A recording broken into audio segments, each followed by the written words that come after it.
active users, monthly active users, revenue, something that makes, a VC firm in your experience in 2014 say, okay, this is worth considering. Let's take a deep dive. So obviously there's no one right answer because if one product has 5,000 users who are incredibly engaged and paying a boatload of money to use that product, that's obviously very nice versus another product that could have 10 million users, like Bubba said before, but the actives aren't there. So there's no magic formula, but they have to very clearly articulate why one of those that you mentioned, why they're hitting it perfectly, and how they're going to continue to scale that.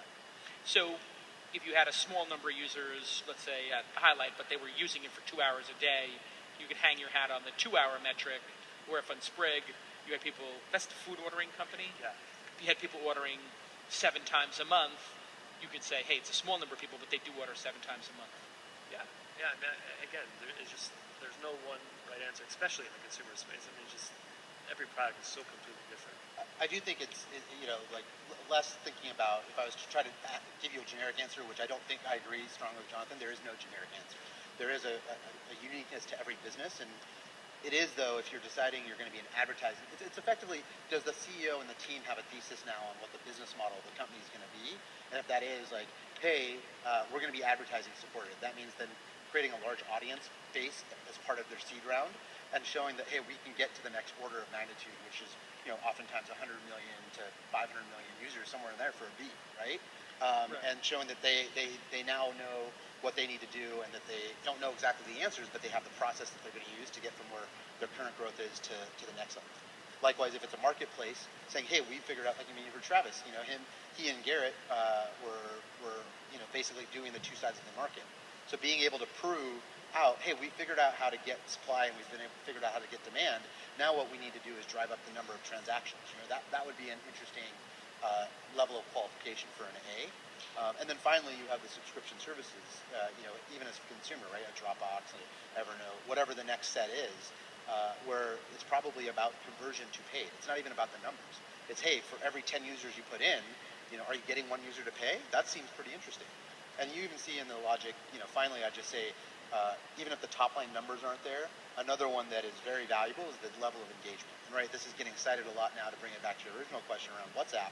Right, 72% daily active engagement. Right, the high bar used to be Facebook, right, which was somewhere between 50 and 60%. Right, they always said over half of their daily actives came by, and my assumption from a public data perspective is if it was over 60%, they would have said something over 60%. But WhatsApp at 70%. Was a whole different bar, and I think that's why I suspect the Sequoia team didn't ever let the deal get out to market. Yeah, and a point which people have touched on the panel, and I think is important, is that there are so many different paths to revenue in consumer.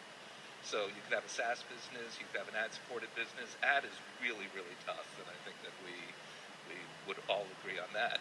And you can also use consumer to prove an enterprise play as well. So, for example, a company that launched from Freemint last fall, Drop Till You Shop, if anybody knows about it, what it is products, the price of products continually fall until the consumer selects the price at which they want to buy the product.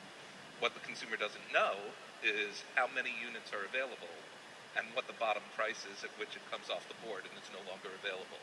So they have a destination site going now, and the metrics are unbelievable. Average time on site is 30 minutes. So we have people just hanging out there waiting, like gambling. I love this. This has got like this.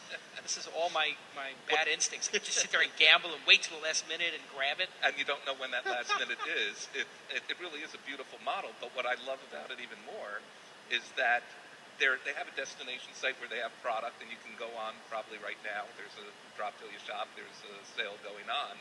But they're using this to demonstrate the enterprise play. So this is, I think, the perfect and my background is e-commerce with Monetate, a company that I founded as well. This is the perfect way to move clearance merchandise for all retailers, I think. So they're able to prove out on the consumer side all of the metrics that they can take so to basically, the from what I'm side. hearing from you guys is maybe don't try to make this really big at the start. Keep it small, but really work on the engagement of that user base as a strategy. Almost like really get really hot coals burning in your A, and then use in your seed round, and then use the A round to make a big barn fire. I'd take it a step back even further, Jason. We encourage companies, don't take money. That's not the goal. The goal is not to take money. Once you have an investor, you now have a partner whom hasn't really helped you found the company. They can help you expand it. So don't take money unless you need it to either scale the company or it adds something very meaningful to the business. And I think you're exactly right at the next stage, which is you want the coals burning really hot. You want to hit at value creation inflection points. That's when you want to take in funding. And you can get very, very far. You should be able to get very, very far unless it's some huge idea in some incredible market. Like there's a company here in San Francisco that's throwing satellites up into space. Okay? You need a lot of capital to do that. But Assuming you're talking about Planet Labs, which is one of the companies we invested in. Yes, I know. What's the name of it? Planet Labs. So they're, Planet Labs. Yeah, they're putting they've satellites. launched 28 satellites, a constellation into the